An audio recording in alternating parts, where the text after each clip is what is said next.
Eh bien salut tout le monde, aujourd'hui on se retrouve pour une toute nouvelle vidéo. Alors aujourd'hui on se retrouve dans un parc d'attractions et vous ne pouvez pas imaginer à quel point je suis content d'être ici, vraiment depuis le temps qu'on m'en parle et depuis le temps que j'ai envie de faire ce parc. On se retrouve tout simplement à Toverland. Alors Toverland, pour vous situer un petit peu, c'est un parc d'attractions qui se situe aux Pays-Bas et c'est surtout un parc d'attractions qui a eu une croissance énorme en très peu de temps, car il faut savoir que ce parc est ouvert en 2001 et il n'a pas commencé par un parc extérieur comme ça. Je vous expliquerai un peu plus tard l'histoire dans la vidéo. Et alors dans ce parc franchement il y a des coasters incroyables comme par exemple Phoenix, un Wing Coaster BM, ou encore par exemple voilà un Wooden Coaster tout simplement Troy qui est juste derrière moi.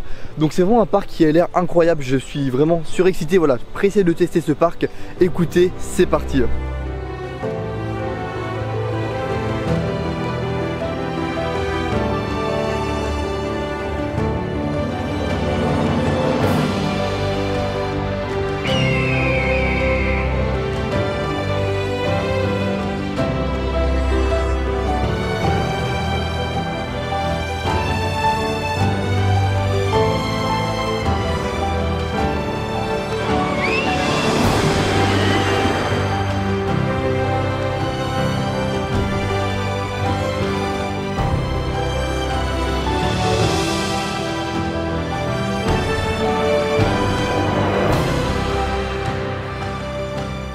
Alors donc du coup ça y est, nous rentrons dans le parc, mais vraiment c'est incroyable d'être ici. Déjà l'entrée est magnifique, vraiment il y a des décors partout.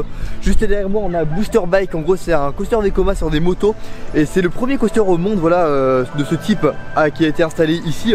On en parlera plus tard dans la vidéo, de toute façon on le fera tout ça. Et là on va commencer par aller dans la partie un petit peu intérieure indoor, car il faut savoir du coup que Toverland il y a une énorme partie extérieure voilà comme un parc, mais on a aussi du coup une partie indoor du coup, et c'est grâce à la partie indoor si vous voulez qu'a commencé le parc Toverland.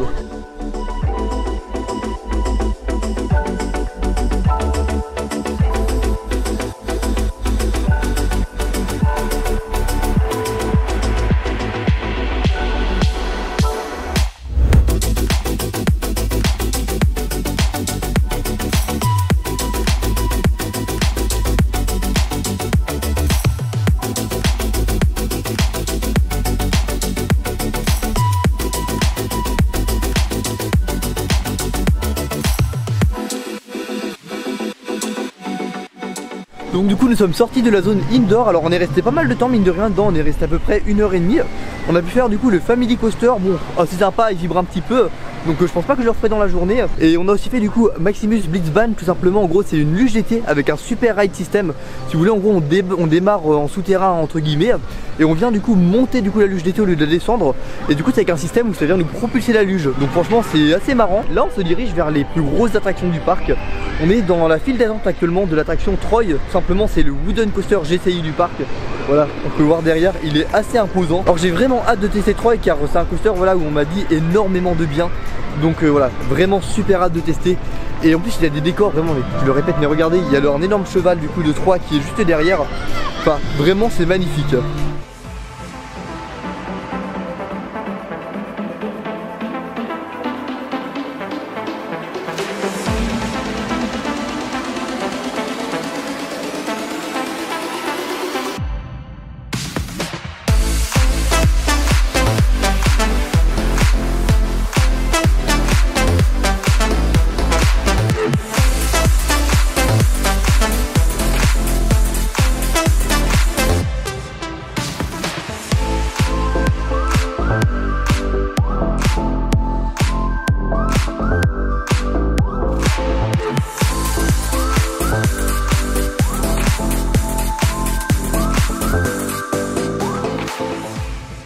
Alors donc du coup ça y est, nous sortons tout juste de Troy. Alors Troy tout simplement c'est le Wooden Coaster GCI du parc.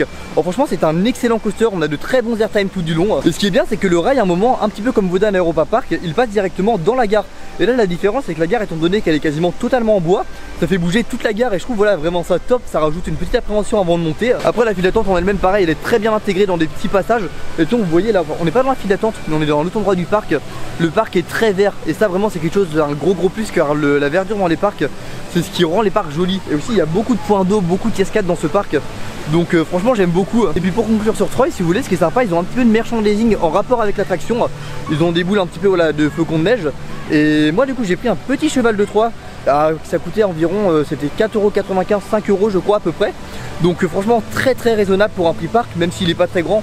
Dans d'autres parcs c'est vrai que ça pourrait se vendre un petit peu plus cher. Donc là actuellement je suis dans la zone de Avalon. En gros c'est la zone un petit peu vraiment qui est très nature. Il y a de l'eau, il y a un petit boat ride juste à côté là-bas. On ira le faire tout à l'heure. Mais surtout on a Phoenix et vraiment il est magnifique. On a plusieurs points de vue un peu partout. Là j'arrête pas de faire des plans de coupe avec ma caméra depuis tout à l'heure, car en fait on sait même pas où regarder tellement que c'est beau. Et surtout les allées ont été mises vraiment intelligemment de façon à qu'on puisse vraiment avoir des points de vue mais magnifiques sur Phoenix. Regardez juste ici par exemple. Rien qu'une photo ici, rien que ça c'est super beau. Donc vraiment j'ai tellement hâte de le tester.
Donc du coup je sors tout juste de Phoenix et que dire, vraiment je m'en suis même pas remis. C'est un coaster mais déjà mais qui est d'une beauté, enfin franchement il est magnifique. Vous voyez un petit peu de partout, voilà, tous les points de vue qu'on a. Peu importe où on regarde vraiment, enfin il y a des super photos à faire. Mais c'est vraiment un coaster, enfin en vrai c'est indescriptible. Enfin j'avais jamais fait de type de coaster comme ça, donc pour moi c'est une première. Et pour tous ceux qui se demanderaient dans mon top je le place où, bah là je le place très très haut. Pour vous dire, j'hésite, alors il y en a peut-être qui vont grincer les dents quand je vais dire ça, j'hésite à le mettre devant Conda. Alors attention, quand je dis devant Conda, pas forcément niveau intensité, niveau airtime. Plus pour mon avis personnel, dans le sens où je trouve le fait d'être vraiment sur le côté sur un wing coaster, ça change toutes les sensations, enfin ça fait quelque chose de nouveau. Et c'est quelque chose vraiment que j'ai adoré. Donc du coup celui-là je le mets top 2. Et le top 1 pour ceux qui ne savent pas, du coup c'est Ride to Happiness à Plopsaland. Mais là après je suis en train de faire un top, mais en vérité ça veut pas dire grand chose. Car si vous voulez, demain et après-demain je serai à Fantasyland pour la découverte aussi. Donc voilà, tout risque de bouger un peu partout dans mon top. J'essaierai d'en refaire un en fin d'année. Mais en tout cas voilà, tout ça pour dire que vraiment c'est une superbe machine. Bien qu'il soit un peu court, franchement il procure de bonnes sensations, on a des bons airtime par moment. Et puis juste pour la beauté du coaster, franchement voilà, je valide à 100%. Donc là je pense qu'on va aller se reposer un petit peu à Merlin's Quest. En gros si vous voulez c'est des petits bateaux comme ça. En gros c'est un petit parcours en bateau. Et apparemment, je n'ai jamais vu de vidéo, on m'a dit que c'était super joli dans une grotte à l'intérieur. Donc on va aller tester ça tout de suite. Et après je ne sais pas encore ce qu'on va faire. Peut-être il y a un spinning coaster juste derrière là-bas. On ira le tester. Mais là je pense tout de suite on va aller faire Merlin's Quest.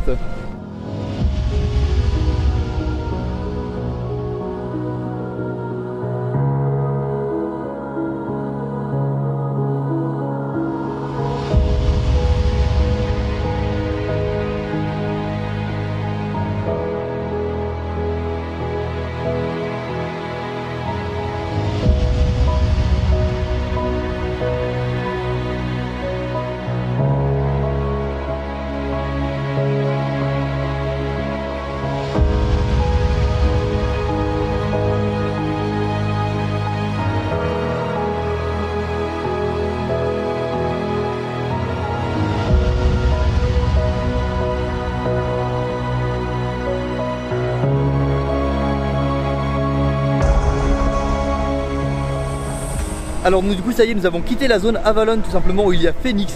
Alors c'est vraiment une super zone et du coup après on a fait les sortes de barques. Et dans la partie Dark Ride, mais c'est magnifique les décors, enfin vous avez vu à travers la vidéo. Il y a vraiment beaucoup de détails, il y a de la brume, enfin il y a des odeurs aussi, il y a des odeurs dans le Dark Ride, donc ça c'est super. Et après moi j'ai fait quelques plans de la zone et je suis allé manger, alors je sais plus comment s'appelle le restaurant mais franchement c'était assez bon. J'ai pris un plat de spaghetti bolognaise, c'était environ 10 €. Donc bon, c'est pas plus cher qu'un autre parc, enfin c'est correct par rapport au prix parc. Et donc là nous sommes retournés vers un petit peu vers l'entrée du parc pour aller faire Booster Bike, à savoir le coaster qui est juste derrière moi. Alors tout simplement c'est un motobike coaster de chez Vekoma, c'est le premier coaster du coup que ce constructeur a fabriqué de ce type. Ce qui a l'air sympa au niveau du launch, c'est pas un launch magnétique, c'est un launch avec un câble, ce qui fait que ça risque je pense de pousser un petit peu plus au démarrage. Et puis écoutez, c'est parti pour Booster Bike.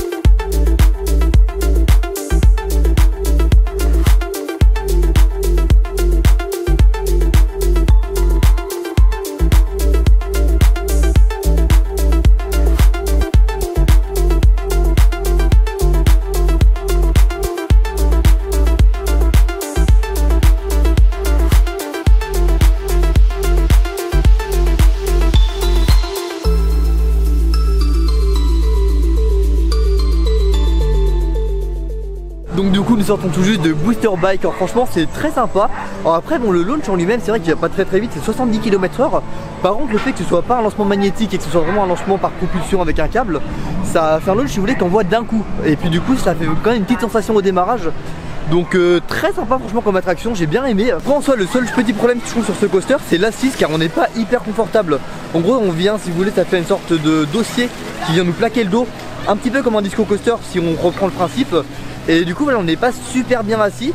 Par contre vraiment au niveau des sensations, et puis enfin ça change un petit peu des coasters habituels qu'on a l'habitude de voir. Et franchement c'est super sympa. Et donc là du coup on entre dans la file d'attente de Dwelverwind. Alors je ne sais pas par contre l'attente qu'il y a. Ça aussi, un autre petit problème je trouve au parc si vous voulez, c'est qu'il n'y a pas de temps d'attente à l'entrée des attractions. Ce qui fait que quand on ne connaît pas, on voit l'attente, on ne sait pas pour combien de temps on en a. Là je pense qu'on en a pour pas mal de temps parce que l'attente voilà, commence au début. Mais c'est vrai que ça aurait été bien peut-être d'avoir une petite indication. Après je sais que le parc a une application. Le problème c'est que je ne sais pas pourquoi sur Play Store elle n'est pas disponible en France. Donc peut-être après que les temps d'attente sont dessus. Mais en tout cas voilà, on les a pas à l'entrée de l'attraction.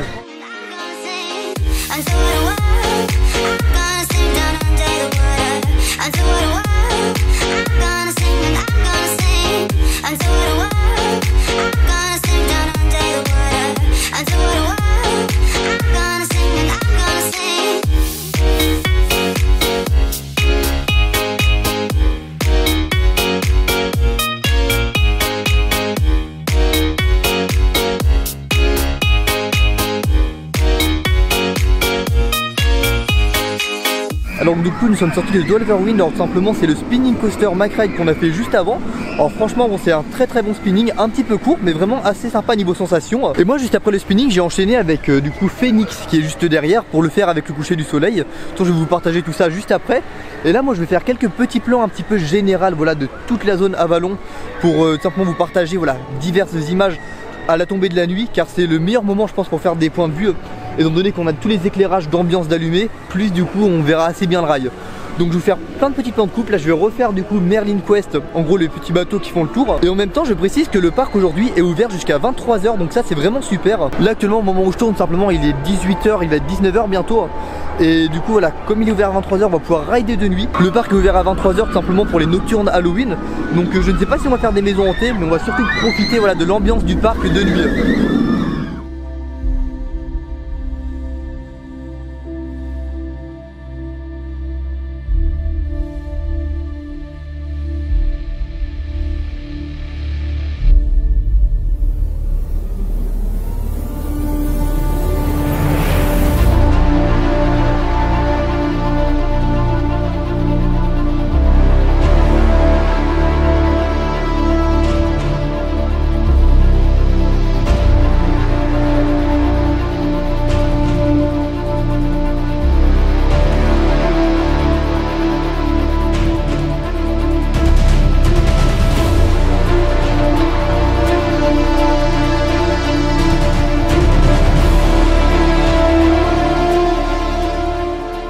Alors là je sais pas si vous entendez en fond, il y a beaucoup de basses, il y a beaucoup de bruit. Tout simplement dans le parc il y a des scare zones un peu partout dissimulées du coup pour Halloween.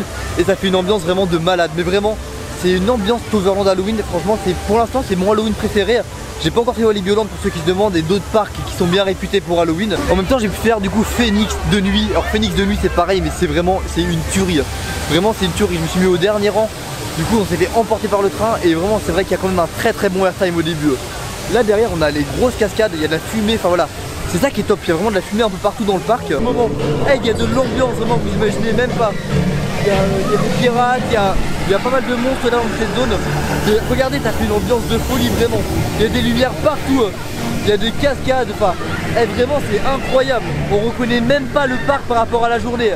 Donc là on va aller dans une autre scare zone. Si vous voulez, déjà à gauche là-bas on a Troy. Il y aura encore une scare zone à aller voir là-bas. Et là on va aller voir du coup une scare zone sur le thème du cirque, de ce que j'ai compris. On va voir si on peut y rentrer, je sais pas si c'est gratuit ou si c'est payant. Mais de ce que j'ai compris en tout cas les scare zones elles sont gratuites. Il n'y a que les maisons hantées qui sont vraiment payantes.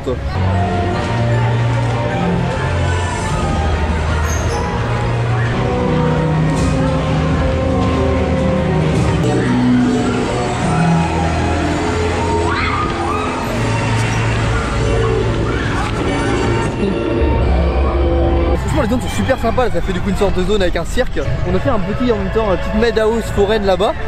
Et je me suis fait mal un petit peu à la fin, enfin, vous avez vu à travers les images. Et là on va rentrer dans un chapiteau. Au revoir. C'est vraiment incroyable, vraiment l'ambiance du parc. Elle est vraiment indescriptible. Je reconnais pas, j'ai l'impression limite là que je découvre un nouveau parc alors que pourtant j'étais dans cette zone ce matin. Franchement il y a vraiment rien de reconnaissable, c'est impressionnant. Et dans Troy là qui est juste derrière, ce qui est vraiment cool, ils ont mis des lance-flammes carrément dans les hélices. Donc franchement ça va rajouter un petit plus. Écoutez, c'est parti.